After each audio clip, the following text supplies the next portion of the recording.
안녕하세요. 쉬운 영어 비결 제44강. 오늘은 종려전도집의 그 만한 17장 만한에 대해서 알아보겠습니다. 9개의 난과 10개의 마다를 넘어서야 초범 입성할 수 있다라. 오늘 내용이 내용 이렇게 되고요. 여기까지 했습니다. 한글로 해석된 거 쭉 읽어보겠습니다. 여동빈 조사가 묻기를 내관해서 양신을 모으고 신을 단련하여 내원으로 오르며 위로 뛰어올라서 천문을 벗어나, 그러니까 여러분의 정수리를 벗어나는 거죠. 양신 출퇴하는 걸 뜻하는, 양신 출퇴를 통해서 곧바로 초탈하여 성인에 들어간다고 하셨습니다. 들어가거나 나가거나 하는데 왕래가 어긋나지 않고, 그러니까 이제 몸 밖으로 양신 출퇴한 뒤에 그 양신이 그 3년 6포 기간 동안에 들락날락 여러분의 그 내원, 그러니까 그 상단전 내왕궁 쪽으로 들락날락 하면서 이제는 또 수행을 지속적으로 되는데, 이 가거나 오거가 하는데 원근이 어긋나지 않는다. 세상에 머물고자 하면 신과 형을 합하고, 신과 그 몸을 합하고, 몸이나 형은 이제 몸이라고 생각하시는 몸을 합하고 성계에 오르고자 하면은 멀리 복내섬에 가서 너늘게 됩니다. 이와 같이 그 공이, 그러니까 선도를 닦은 그 공이 삼천에 가득하여 저절로 내관하여 초탈할 수 있겠지만은 음기와 사마를 어떻게 다스릴지 알지 못하면은 도를 받드는 사람이 신선에 오르지 못하겠지요. 그러니까 음기와 사마를 다스릴 수 있어야지 그 신선이 될 수가 있다라고 여동빈이 이제는 물어보는 거죠. 그런 부분들에 대해서. 그러니까 정리건 조사께서 이르시기를 도를 받드는 선비가 우선 믿는 마음이 있으면은 은혜, 사랑, 이익, 명예 등 일체 속세의 수고로운 일도 큰 뜻을 변화시키지 못한다. 그러니까 이렇게 수도하겠다, 이게 신선이 되겠다는 그 마음이 있으면은, 그리고 그것에 대한 확고한 믿음이 있으면은 뭐 세상의 그 은혜나 사랑이나 이익이나 명예에 관련되지 않고 꾸준하게 이렇게 수행한다, 그런 얘기죠. 다음으로 간절한 뜻을 일으키면은 수고로움과 정막 등 일체 청허의 경계도 그 초심을 바꾸게 하지는 못한다. 하지만 간절한 뜻으로 대성을 마치고자 하더라도 중성에 그칠 뿐이요, 반드시 중성을 마치고자 하더라도 소성에 그칠 뿐이다. 하물며 대도는 알지 못하고 천기는 깨닫기 어려워서 익힌 것은 소법이요 좋아하는 것은 물론 이단이라면 세월만 헛되이 보내면서 공을 볼 수가 없고 만년에 늙어서 다시 윤회에 떨어져서 들어가게 된다. 그리하여 후대에 도를 좋아하는 선비로 하여금 장생은 헛소리이고 초탈은 빈말이라고 여기게끔 만든다. 가끔 도를 듣더라도 믿지 못하고 마음으로 설령 믿더라도 간절한 뜻이 없으니 대상에 대하여 마음이 생기고 물로서 뜻을 잃어버려서 끝내 신마와 군안 속을 벗어나지 못한다. 그러니까 이 신마와 군안이라고 하는 그런 그 신선의 도를 닦더라도 이 신마와 군안 속에 이제는 헤매게 되면은 결국 신선의 경지, 최고 경지에 도달하지 못하고 중간에 이제는 무너지게 되니까, 그러니까 이런 것을 이제 본 후대에 이렇게 저같이 우리가 강의 들으시는 분들, 도를 닦는 분들이 도대체 어떻게 장생한다는 건 헛소리다 뭐 이러는, 그러니까 초탈이라는 건 한마디로 뻥이야, 뭐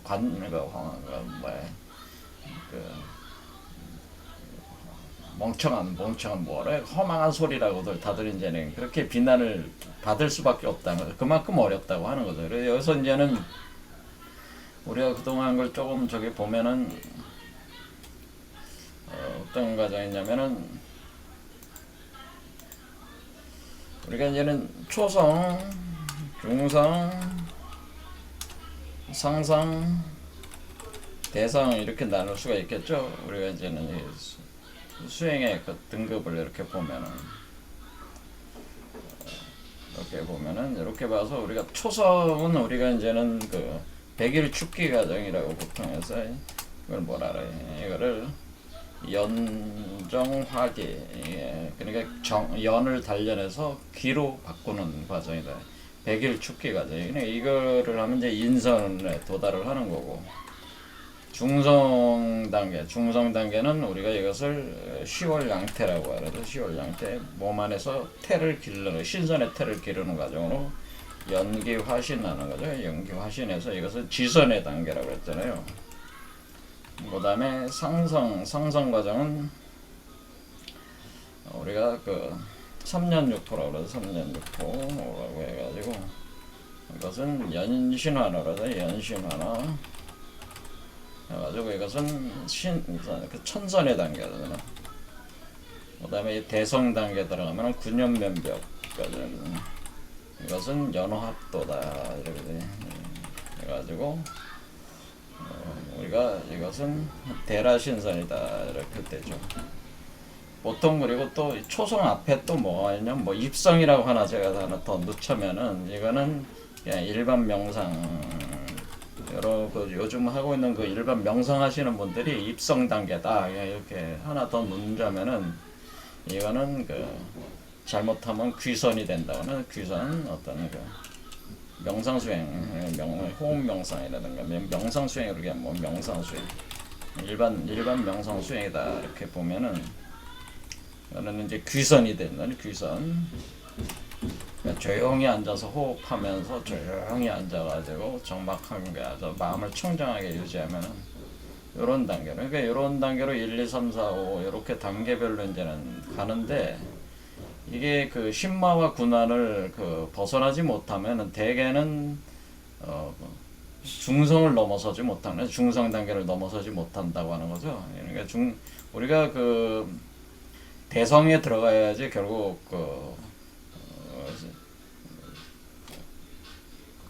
뭐라 그래, 카르마 그 윤회의 수레밖에 떨어지지 않는데. 요 지선 단계까지 가면은 들어간 거는 그저 연회의 수레밖에 떨어지게 되는. 자, 어쨌든 여기 인선이나 지선은 뭐 그 어떤 그 수명은 좀 오랫동안 더 사는 거죠. 그 질병을 없애고 수명을 오랫동안 살 수는 있는데 진정한 그 대라신선의 단계까지 가야 되는 게 목표니까 여기에 도달하지 못하게 된다는 게 그게 이제는 신마와 군환 때문에 이제 벗어나지 못하면은 이런 중도에 그러니까 다 이거 돌파하지 못하고 중도에 끝난다 이런. 그래서 여동빈 조사가 묻기를 그러면은 구난이라는 게 9가지 난이라는 게 무엇입니까 이렇게 하니까 중립은 조작해서 이르시기를 이 대학이라고 하는 것이 아직 이루어지기 전에는 추위와 더위를 감당하기 어려우니까 1년에 사계절의 옷이 필요하다라고 합니다. 진기가 생기기 전에는 아직 배고픔과 목마름이 있으니까 하루에 3끼에 먹을 것이 필요하다. 도를 받드는 선비가 걱정하는 것은 의복과 음식이 궁색함이니 이것이 첫 번째 어려움이다.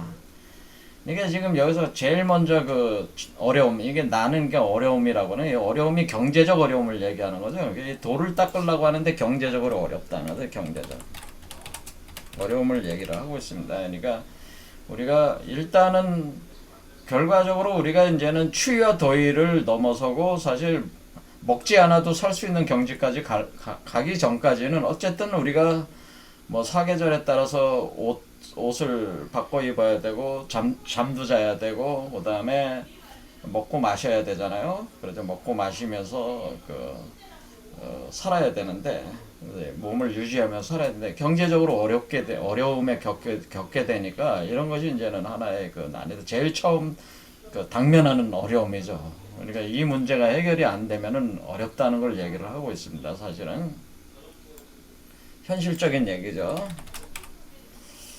또 이제 두 번째 난이죠. 이제 두 번째 난은 이 전생의 인연으로 업이 무거워서 금세의 업보를 채우는 대로 흘러와서 바쁜 가운데서 틈을 내려고 해도 오히려 존장 때문에 제약이 된다. 존친에게 차마 떨어져서 한때나마 여유롭게 있겠다고 말하지 못하니 여가를 얻기가 어렵다. 도를 받드는 선비가 걱정하는 것은 존장이 맞이하거나 막는 것이니 이것이 두 번째 어려움이다.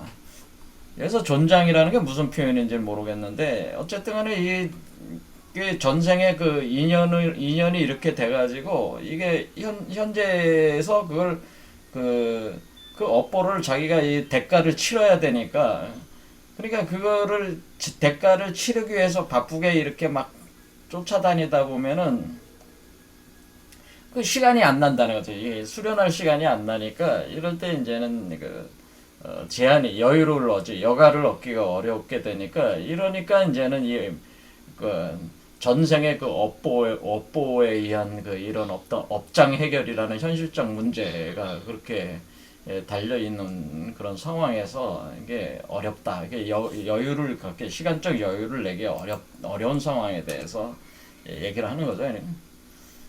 그 다음에 세 번째는 또 사랑하는 이는 처와 자식이요 아끼는 이는 부모다. 그래서 은혜가 칼 씌우고 정이 수갑 채운다고 하는 건 뭐예요?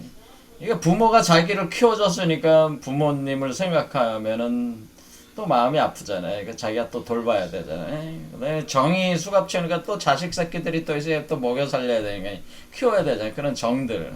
이런 어떤 은혜와 그 정이 이렇게 칼 씌우고 수갑이 채워져 가지고 날마다 드는 것은 불의 사원이라는 게 뭐예요? 어떻게 보면 화병이 난다는 화병. 그렇죠. 이게 그렇죠. 그래서 시름의 수레여서 뭐예요? 걱정이죠. 걱정이 수레처럼 그냥 뭐야 가득 이렇게 수레에 실려서 가득 몰려오니까 이런 한시도 그 걱정을 놓을 수가 없다 그런 얘기죠. 그러니까 그 은혜와 그 정 때문에 그래서 잠시도 쉴 데가 없다. 설령 청정한 마음이 있더라도 이 시름과 번뇌의 경지를 참 대적하기 어렵다. 도를 받드는 선비가 걱정하는 것은 은혜와 사랑의 얽매임이니 이것이 세 번째 어려움이다. 그러니까 부모가 베푼 은혜와 자식에 대한 사랑 때문에 그거를 벗기가 어려운 거죠. 그런 것을 떨치기가 어렵다는 거죠. 그렇죠. 아주 뭐 경제적 어려움부터 아주 그 실제적인 문제들을 지금 얘기를 하고 있습니다. 보면은 또 네 번째 또 부유함이라고 하는 것은 만호를 겸하고 귀함은 삼공에 달하더라도 망령된 마음은 잠시라도 쉬고자 하지 않으며 탐하는 마음은 오로지 부족함을 근심한다. 도를 받드는 선비가 걱정하는 것은 명예와 이익에 얽매이는 것이니 이것이 네 번째 어려움이다. 이건 뭐야? 앞에 세 가지는 그렇게 이런 문제가 다 해결이 돼가지고 오히려 또 차고 넘쳐. 만호라는 게 뭐 집이 그냥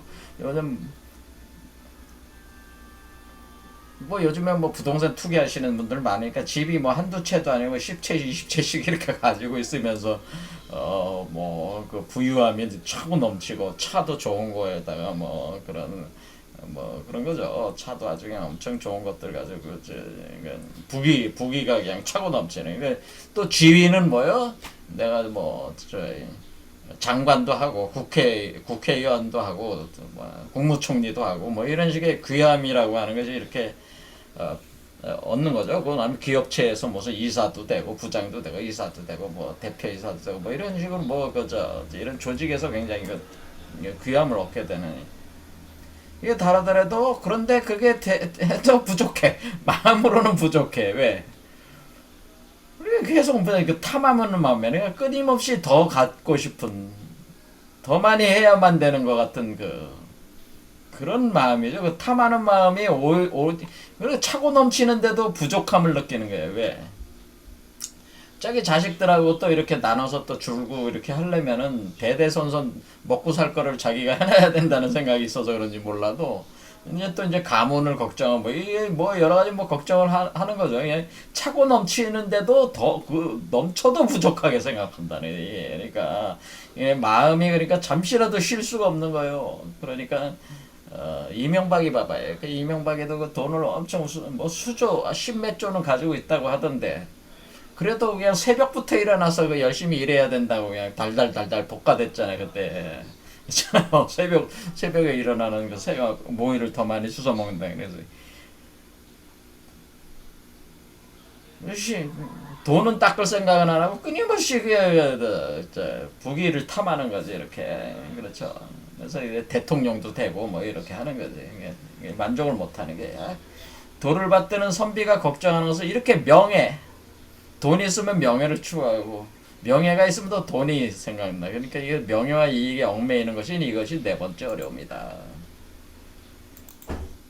자, 이제 또 하나는 이제는 또 젊어서는 수행을 즐겨하지 않아서 한결같이 기가 약해졌다. 이게 젊어서는 노세 젊어서 노세 하면서 놀기만 하고 수행을 안 해가지고 기가 다 떨어졌다. 이게 병이 들었어요. 병을 만들고 나이가 드니까 마음이 어때? 말랑말랑한 게 아니라 완고해지죠. 고집쟁이가 돼가지고.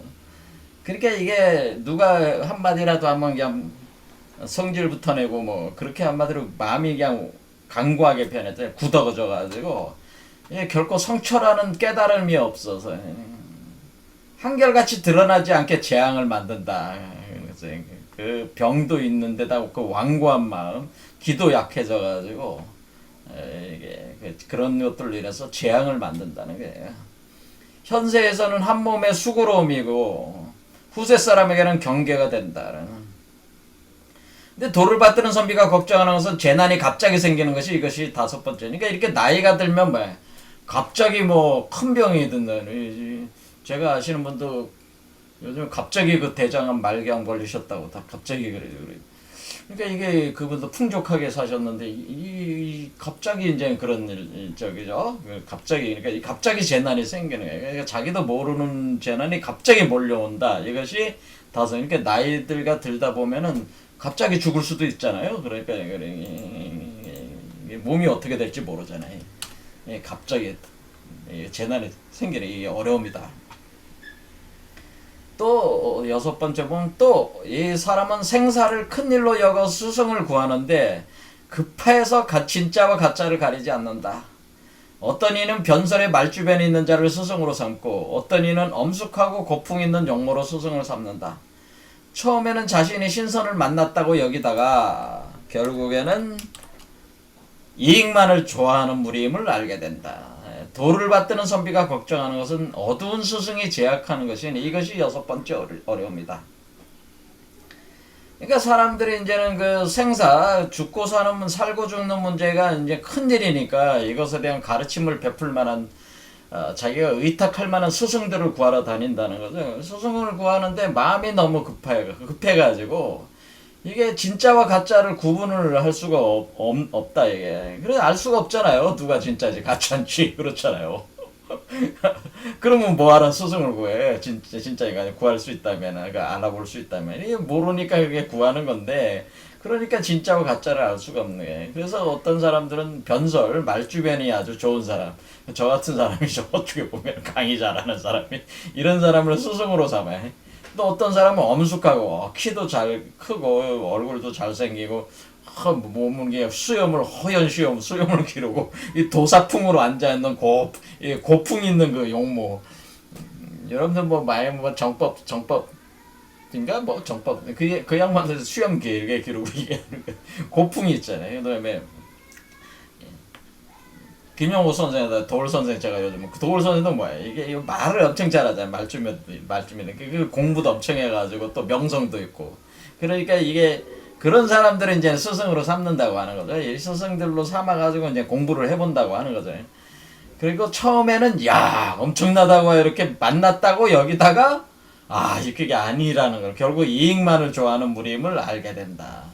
하는 게 그렇지 않은 분들도 있지만은 그렇지 않은 스승들도 있지만은 대개 이게 그 몸담게 되는 그 단체가 대개는 어느 방향으로 다 돌아가요. 이익 돈 문제로 다 귀결이 되죠. 점점 갈수록. 그러니까 그걸 알게 되니까 결국에는 그 헛고생하게 된 거죠. 헛고생을 하게 되고 결국 그 스승이 물론 뛰어나더라도 이런 어떤 이익을 추구하지 않는 사람이라고 할지라도 그 스승의 가르침의 그 한계 안에 갇혀버리는 상황에 처해버리잖아요. 그렇죠. 그러니까 오히려 그것이 스승이 장애물이 돼버리는 그런 상황에 처해버린다네. 이게 그러니까 이것이 어려운 거예요. 제대로 된 스승을 만나기가 어렵다 그러는 거죠. 이게 그러니까 이것이 6번째 어려움이다. 7번째 어려움. 또 이런 어두운 스승과 어리석은 친구는 망령되게 방문을 가리키고 방문이라고 하는 건 이제는 뭐 비방이라고 하는 거죠. 뭐 내가 이거 이렇게 하면 몸에 무슨 반응이 있고 뭐가 생기고 이런 방문을 이제는 알려준단 말이에요. 방문을 알려줘. 근데 방문을 알려주면 그거에 따라 이제 그 방문이라는 건 뭐예요? 이게 정도가 아니라 올바르지 않은 방법. 그러니까 좀 더 빨리 갈 수 있는 방법들을 이렇게 좀 빨리 신선이 될 수 있는 방법들을 이렇게 고안된 거를 이렇게 알려준다는 거죠. 그런 게 뭐 이 약을 먹으라느니 뭐 그런 식의 약을 먹인다든가 뭐 이런 식으로 어떤 방문을 이렇게 가르쳐주고 이렇게 되는.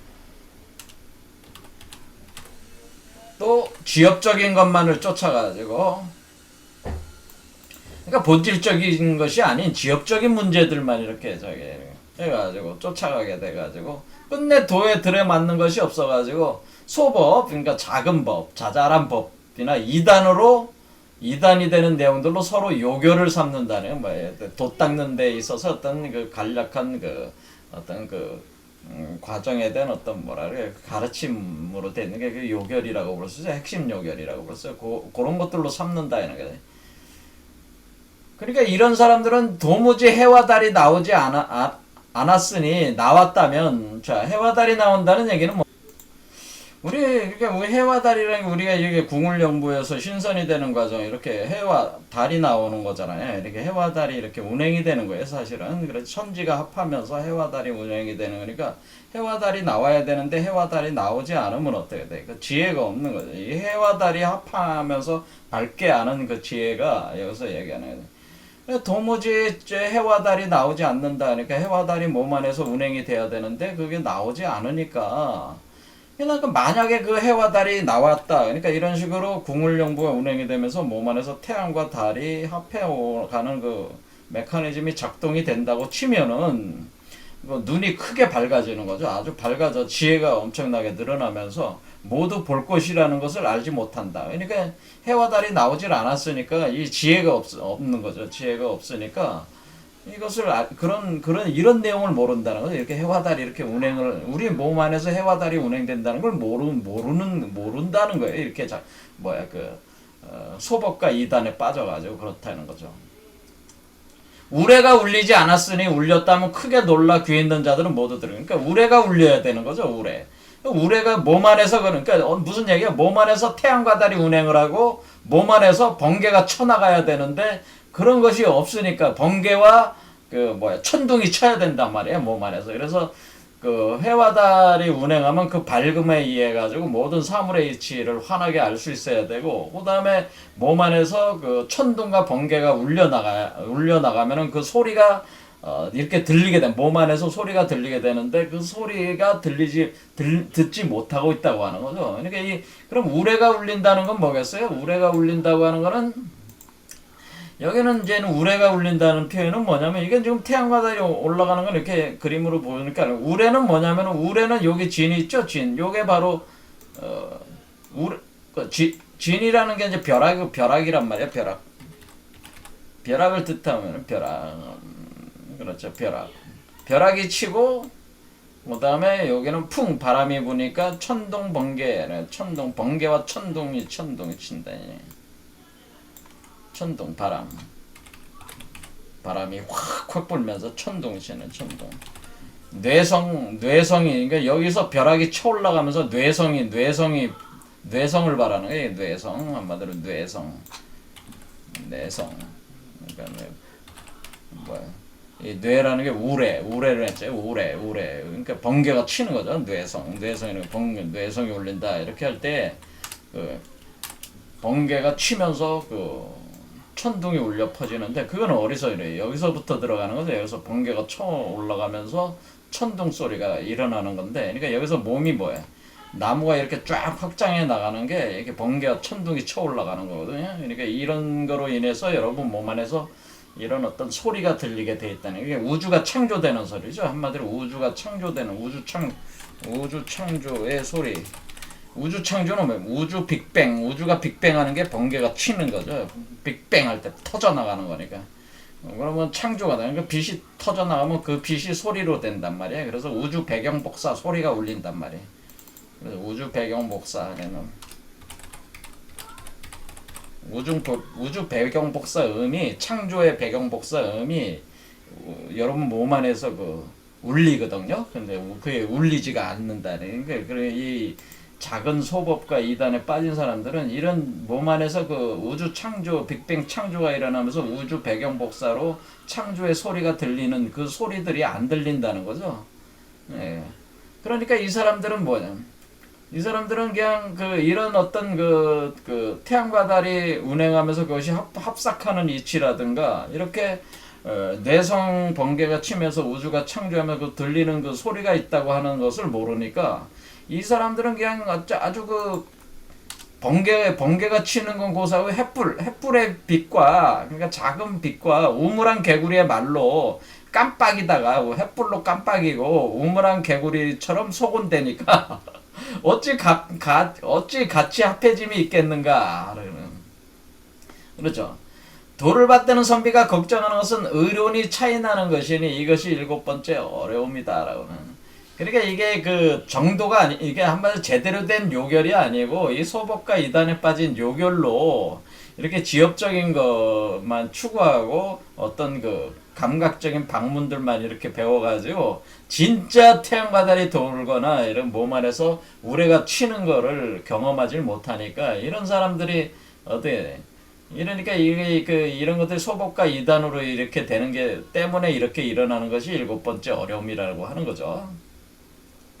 또 아침에는 했다가 저녁에는 바꾸고 앉아서 생각했다가 일어서면 잊어버려요. 잠깐 동안 좋아하다가 오래되면 싫어하고 처음에는 근심하며 부지런하게 하다가 끝내는 게을러지고 도를 받드는 선비가 걱정하는 것은 뜻과 생각이 게을러지는 것이니 이것이 8번째 어려움이다. 그러니까 처음에는 열심히 하다가 점점 가면 갈수록 게을러지는 거죠. 이게 이 사람의 본래 습성이 이렇잖아요. 이런 경향이 8번째 어려움입니다. 또 일생에서 몇 년을 허비하고 한 해 중에는 몇 달을 허비하고 한 달 중에는 며칠을 허비하고 하루 중에는 몇 시간을 허비한다. 젊어서는 명예와 이익을, 그러니까 젊을 때는 뭐예요? 명예와 이익을 추구하잖아요. 명예와 이익을 그 마음에서 잊지 못하고, 그러니까 그걸 추구하면서 그 마음에서 떨치지 못하고 젊은 시절은 명예와 이익을 얻기 위해서 열심히 그것을 향해서 사는데 늙어가지고는 자식 놈들도 있고 자식들이 또 손자라도 이렇게 낳게 되면은 뭐야?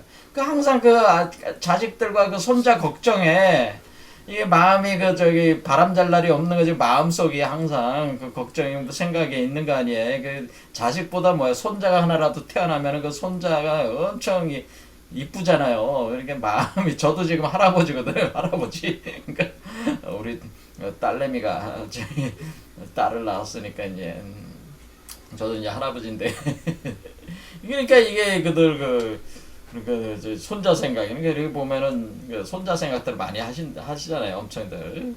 그러니까 이렇게 세월은 한계가 있으니까 올해 이미 지났으면 내년을 기다리면 된다고 말하지 마라. 오늘을 살면서도 오히려 내일을 보장하지 못하는데 늙어서 어찌 도리어 젊어질 수 있겠는가. 예, 이렇게 되는 거죠. 도를 받드는 선비가 걱정하는 것은 세월을 헛되이 보내는 것이니까 이것이 9번째 어려움이다라고 하는. 그러니까 이게 이런 식이 이게 이제 이 9가지 어려움을 면해야만 바야흐로 도를 받들 수 있고 9가지 어려움 중에 한두 가지라도 있어서 수행할 수 없으면은 다만 헛수고이어서 성공할 수 없는 것이다. 자, 그러니까 우리는 여기서 보면은 처음부터도 얘기하지만 이 경제적인 문제라든가 또는 어떤 주변 사람들과의 그 인간관계에 얽힌 그 은혜와 정의 문제들이라든가 그렇죠. 그리고 자기의 부귀영화를 추구하는 데 있어서 끊임없이 그 탐욕이 멈추지 않고 또 확장되면서 끊임없이 그 탐욕 부귀와 그러니까 그 어떤 그 부와 권력과의 그 이득을 얻기 위한 그것이 더 마음이 탐심만 더 커져 나가니까 그걸 충족시키기 위해서 열심히 저게 하는 그런 마음이죠. 그런 마음들. 그런데 이제는 또 늙으면은 몸과 마음이 다 늙어져 가지고 어떻게 돼? 이제 힘이 다 떨어지는 거죠. 힘이 다 떨어져 언제 죽을지 모르니까 언제 어떤 사건이 생길지 모르니까 언제 어떤 병으로 쓰러질지 모르니까 그런 문제들도 있고.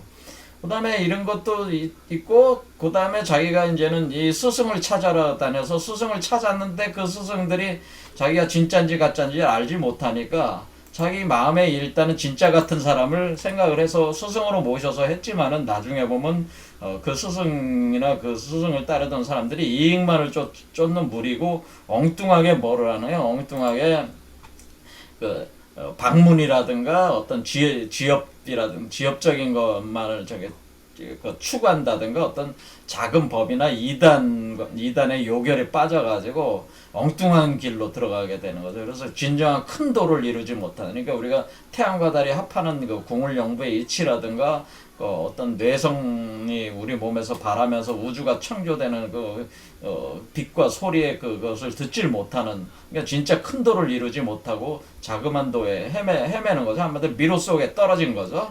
이렇게 하면서 또 열심히 처음에는 열심히 하려고 하다가 시간이 지나면 열심히 하는 게 게을러지고 또 이것이 이렇게 하면서 계속 이렇게 하다 보면은 시간이 자꾸 흘러가는 거죠. 시간이 흘러가니까 오늘 안 해도 되고 내일 해도 된다 이런 식의 생각을 가지고 하다가 점점 늙어가지고 이제는 자식이 생기고 손자들이 있으니까 이것도 이제 엄청난 그 정에 또 얽매이게 되는 거죠. 얽매가 되니까 이게 참 어려운 거라요 이게. 그래서 세월을 헛되이 보냈다 해서 결국에는 이러다가 이제 죽는다는 거죠 이게.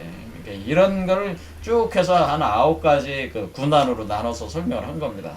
그냥 현실적인 얘기를 한 거죠. 제가 생각하기에도 이 경제적인 문제 같은 게 참 저도 제일 첫 번째가 경제적인 문제잖아요. 그래서 이 경제적인 문제가 어느 정도 해결이 돼야지 사실은 돌을 닦는데 좀 편하게 닦아야 되거든요. 편한 상황에서. 그런데 이 도 닦는 분들이 의외로 너무 가난들을 많이 해서 빈곤하신 분들이 많아가지고 이런 것들이 많이 제약을 당하고 있습니다. 사실은.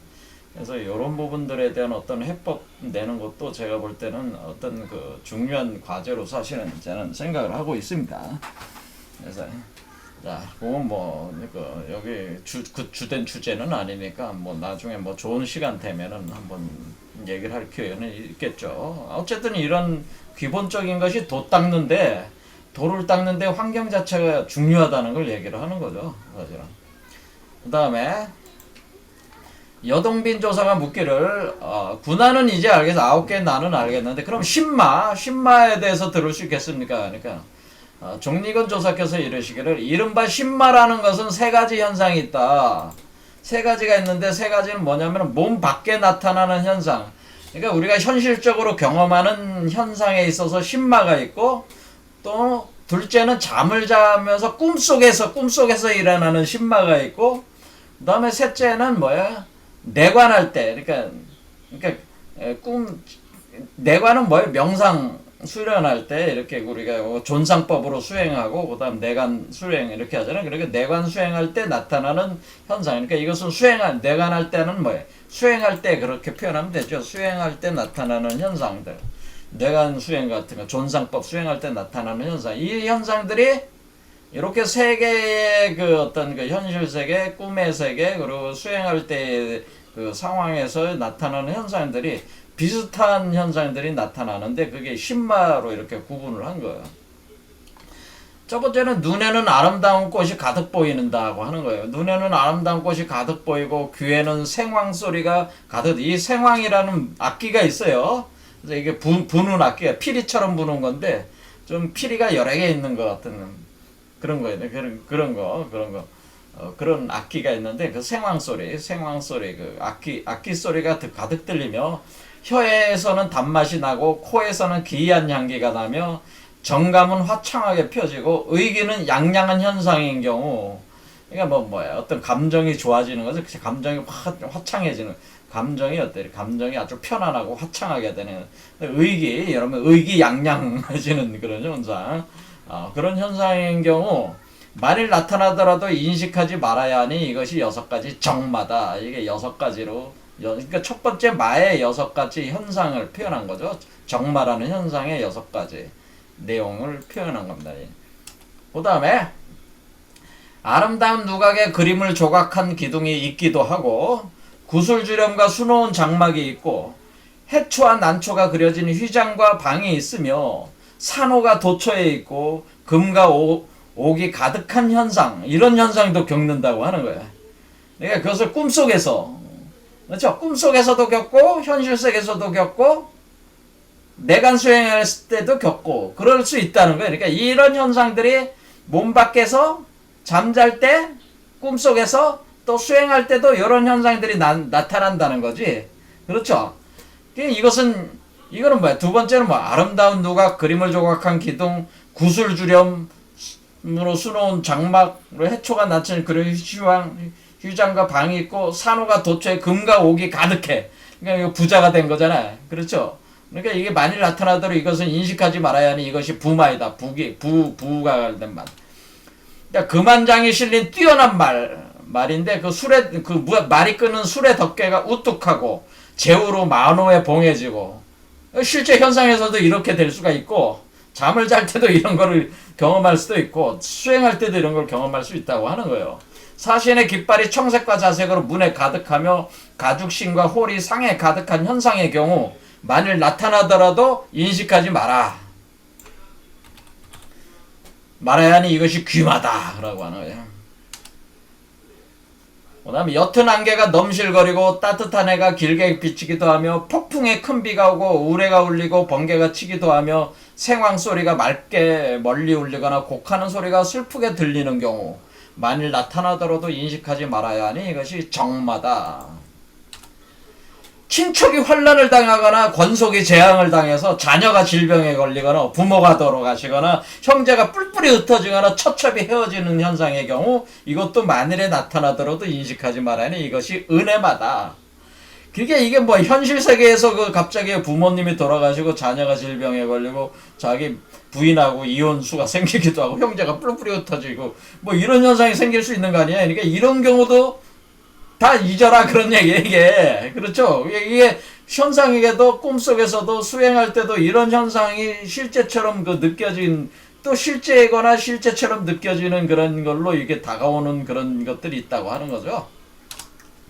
끓는 가마솥에 몸이 빠지거나 높은 산등성이에서 떨어지거나 악충의 해를 입거나 독약의 몸을 상하거나 길 가다 불량배를 만나거나 법을 어겨서 죽는 현상의 경우 만약 나타나더라도 인식하지 말아야 하니 이것이 환난마다. 자, 그 다음에 십지보살 삼청옥황, 그 다음에 사신과 치료. 그러니까 뭐 사신 뭐야? 동청룡 남주작 국현무 그런 거죠. 사신 서백호 예를 들어 사신과 치료, 또 오악의 신, 팔왕 등의 위가 잘 갖춰진 채로, 그러니까 이런 존재들, 십지보살이 내려와서 여러분이 관세음보살이 갑자기 여러분 앞에 갑자기 나타나는 거죠. 이렇게. 또는 삼청의 옥황상제가 내려와가지고 여러분한테 이런 식이에요. 이런 얘기를 하는 거는 또 어떤 신장들이 내려오네. 백마 신장, 그다음 말 타고 내려와가지고 여러분 앞에 그 위를 갖추고 왔다 갔다 또 날아다녀요. 여러분 앞에서 왔다 갔다. 이런 경우 이런 것이 나타나더라도 인식하지 말아야 하니 이것이 성현마다라고 하는. 또 부처가 내려와가지고 석가모니 불이 내려와가지고 여러분 보고 자네 참 고생이 많았네. 이제 다 됐어. 뭐 이런 식의 칭찬을 하는 말을 할 수도 있겠죠. 이름이 와가지고. 병사의 말들이 구름처럼 모여있고 병기는 서리빨 같으며 창은 전투태세로 들고 활은 팽팽히 당기며 다투어 와서 죽여 용맹을 감당하기 어려운 현상의 경우 이런 것도 나타나더라도 인식하지 말아라. 이것이 도병마다. 선아와 옥녀가 나열하여 줄을 이루고 생황소리는 맑고 아늑하게. 선아와 옥녀는 뭐야? 그 아름다운 그 선녀들이죠. 선녀들이 하늘에서 선녀들이 내려와가지고 나열해가지고 줄을 이뤄서 쫙 내려와서 생황소리를 맑고 아늑하게 이렇게 연주를 하면서 일제히 무지개 치마를 입고 쌍쌍이 붉은 소매로 나투어서 금술잔으로 이렇게 술 한잔 드시라고 이렇게 올리는 이런 현상들도 있는데, 이것도 나타날 경우에는 뭐 해야 된다는 거예요? 이것도 인식하지 말아라. 이것이 여악마다 라고 하는. 또 있네요. 또 어때요?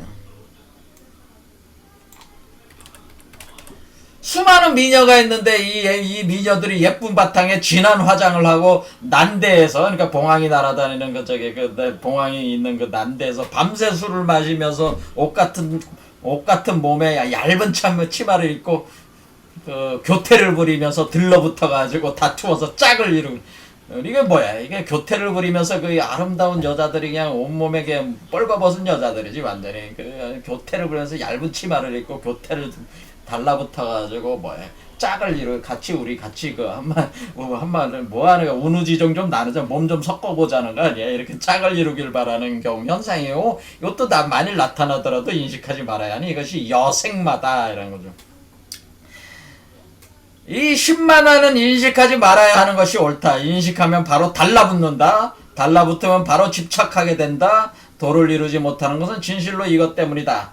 이게 신마라고 하는 것이 뭐예요? 그러니까 이와 같이 그 현상계도 또 꿈속에도 수행할 때도 이런 현상들이 실제처럼 느껴지면서 오는 거기 때문에 이런 것이 왔을 때 여러분이 실제 현상에서 일어났을 때도 마음이 움직이면 안 되고, 꿈속에서도 이런 현상이 일어났을 때도 꿈속에서도 마음이 움직이면 안 돼요. 곁눈질을 해도 안 돼, 이게. 그 다음에 옆에 와가지고 막 아름다운 여자가 그냥 막 몸도 만지고 막 그냥 이렇게 막 온갖 유혹을 해대도 이건 아니야.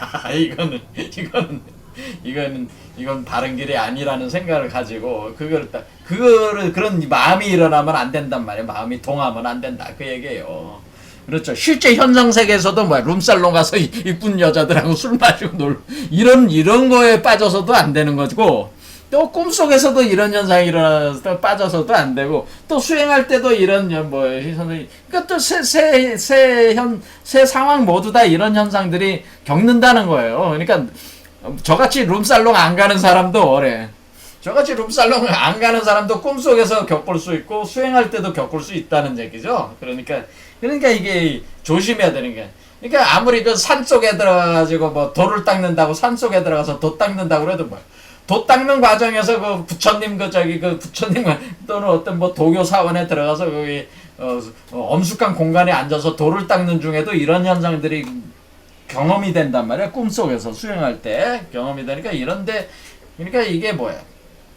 여러분 몸에서 일어나는 다양한 그런 어떤 감각적 현상들이라고 하는 것들에 대해서 그런 것이 아무리 하더라도 거기에 사실은 마음이 끝날 때까지는 거기에 마음이 흘리면 안 된다 그런 거죠. 왜냐면은 마음이 조금이라도 흔들리게 되면은 집착이 되고 그러는 순간에 어떻게 돼? 이게 윤회에 떨어지게 된다. 다시 떨어지게 된다. 그런 얘기입니다. 그래서 여기서 이제 우리가 이제는 선도라든가 불가에서 수련을, 그러니까 서양의 수련법하고 동양의 수련법이 이제 차이가 있는 게 좀 뭐가 있냐면은, 서양 사람들은 자꾸 이렇게 명상 수행할 때 자꾸 뭔가 이렇게 체험하는 거를 권장을 하는데, 동양의 이 수행은 그런 체험 자체도 옳은 길이 아니라고, 그런 수행하는 과정에서 좀 수행의 자세가 좀 틀려요. 무슨 얘기냐면은 서양 사람들이 이렇게 꿈을 꾸잖아요. 그러면 꿈에 대해서 분석하고 꿈도 하나의 메시지로 받아들이고 그것을 분석해가지고 이렇게 수행하는데 이렇게 적용을 하는 게 있는데, 동양적인 입장에서는 그런 꿈을 꾸는 것 자체가 일종의 마에 빠진 거야. 이해가 되죠? 그래서 틀려. 그러면 저는 어떤 입장이냐면은, 저는 중간적인 입장이에요. 메시지인 경우도 있고, 꿈 자체가 메시지. 내관 수행할 때도 보는 현상들에 있어서는 메시지일 수도 있고, 또 왜 메시지? 이렇게 이치로 이렇게 모르는 사람들은 그건 꿈 같은 걸 이렇게 메시지를 받을 수밖에 없는 그런 특성도 있어요. 그러니까 하지만은 이런 현상들, 여러분들이 이런 꿈에서 아주 귀한 것들을 많이 겪거나 실제로 이렇게 그 내관 수행할 때 그 겪는 귀한 현상들, 예? 그런 환상들, 그런 홀로그램 같은 환상들, 이런 것들이 지나치게 빠지면 안 된다는 거예요. 그것이 본질이 아니라는 것만 확실하게 인지를 하셔야 된다. 그게 본질이 아니라는 거를. 거기에 빠지면 안 돼. 예, 그런 얘기입니다. 그러니까 만약 도를 받드는 사람이 몸 밖에 마가 드러나 있어도 인식하지 않고 집착하지 않으면 마음은 물러나지 않고 뜻은 옮겨가지 않는다. 꿈꾸면서 자고 있는 사이에서도 인식하지 않고 집착하지 않으면 신이 헤매지 않고 혼이 흩어지지 않는다. 만약 내관 수행을 할 때도 이와 같은 것이 나타나면 마땅히 그 허실을 살피고 진위를 판단해라. 그래서 물결에 따라 흘러가면서 적을 자신으로 여기지 말라. 그러니까 지금 여기서 보이는 모든 현상들이 어떤 뭐예요? 이게 마야. 적이죠. 지금 적이란 말이에요. 그러니까 적이 뭐야? 나를 유혹해내는 거 아니에요. 나를 끌어내가지고 내가 도에 드는 거를 방해를 지금 하고 있는 거잖아요. 그러니까 적을 자신으로 여기지 말아야 된다. 그러니까 그럴 때는 급히 삼매의 진화를 일으켜서 몸을 어떻게 돼? 여러분 몸에 불기운을 가득하게 일으켜가지고 몸을 태워가지고 그런 현상들을 태워서 소멸시키라. 재로 만들어버리는. 태워서 한꺼번에 군마가 저절로 흩어지게 해야 된다. 이 군마라는 건 뭐예요? 그 무리를 지은 마라는 거죠. 이 신마를 군마라고 해요. 이 신마들이 이 군마들이 저절로 흩어져. 그게 뭐야?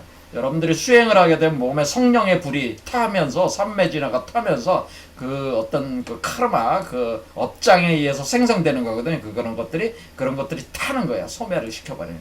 소멸시켜라 그런 얘기야. 그리하고서 자학어로 자신의 양신을 운반을 해가지고 자학어는 뭐야? 7번째 차크라로 올라가는 메르카바를 얘기하는 거죠. 메르카바 전차, 신의 전차를 타고 양신을 운반해서 여러분 머리 밖으로 내원을 벗어나서 천궁으로 돌아간다. 그런 연후에 초타를 구할 수 있다.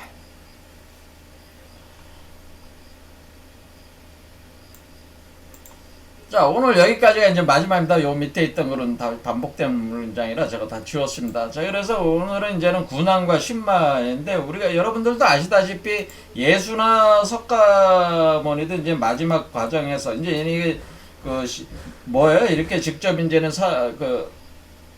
자기 제자들을 모아서 이렇게 세상의 뜻을 펴기 전에 이런 군왕과 신마 같은 현상들을 겪게 되는 거죠. 예수도 뭐야? 이게 마귀가 와가지고 사탄이 와가지고 예수를 광야로 데려가가지고 여기 있는 돌덩이를 떡으로 만들어라.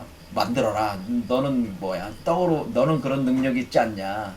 그러니까 세상 어렵게 말로 사람들을 그냥 어렵게 말로 설득하고 이렇게 하고 개고생하면서 이렇게 하지 말고 사람들 앞에서 사람들이 지금 필요한 게 먹고 사는 문제 아니야. 그러니까 먹고 사는 거를 근데 어떻게 먹고 사는 거? 야, 내가 여기 있는 내가 돌덩이를 빵이나 떡으로 만들어주면은 세상의 모든 먹고 사는 문제는 다 해결을 할 수가 있잖아요. 그러면은 그 사람이 저기 아니에요. 그렇죠? 그러니까 뜻을 이루고, 세상 사람들을 좌우지우지하면서 이렇게 할 수가 있으니까, 돌덩이를 빵으로 만들 수 있는 능력이 있잖아요. 그거 써. 예수가 그 다음에 예수를 또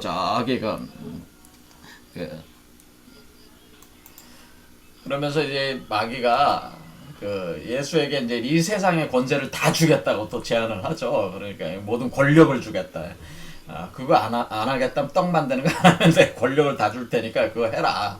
너 능력이 되지 않냐. 근데 나 다 주겠다. 일종의 파우스트에 나오는 파우스트의 메피스토펠레스라는 악마가 파우스트한테 이제는 속삭이는데 영혼을 팔아라 그러네. 영혼을 나한테 팔면은 네가 원하는 대로 다 해주겠다. 그런 거랑 비슷한 거죠.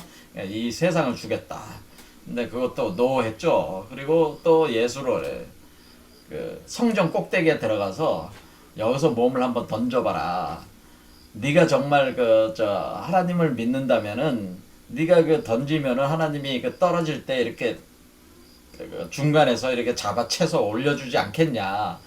그런 제안들을 합니다. 이런 식으로 뭔가 이렇게 시험을 하는 거죠. 시험. 그런 어떤 그러니까 우리가 지금 여기서 군안이나 신마라고 하는 것은 어떤 장애 요소죠. 장애 요소들로서 이렇게 시험을 하게 되는데 그 시험이라고 하는 건 어떻게 보면 뭐예요? 시험은 시험에 합격하면은 신선이 되는 거잖아요. 그러니까 어떤 시험을 부정적으로 볼 것이 아니라 긍정적으로 볼 수도 있는 측면이 있는 거죠. 내가 그런 시험을 당했을 때 그것을 이길 수 있냐 없냐에 대한 자기 점검의 요소도 되는 거예요. 시험이라는 것 자체가 제가 볼 때는. 자, 석가모니불도 마찬가지였어. 석가모니불도 이분도 이제는 저기 하실 때 이렇게 옷을 벗고 이렇게 아름다운 여자들이 춤추면서 그냥 유혹을 해댔지. 이런 거 있었잖아요. 그러니까 이런 어떤 마신 군안과 신마에 의한 어떤 그러니까 유혹들 이런 시험들이 신선이 되기까지 계속 지속적으로 각 단계별로 이렇게 계속 진행이 된다. 그러니까 이런 걸 극복해야 된다. 그러니까 이런 것들을 마음의 유혹을 당해가지고 빠지지 마라. 넘어서야 된다. 뭐 그런 얘기입니다. 자, 오늘 여기까지 하겠습니다. 감사합니다.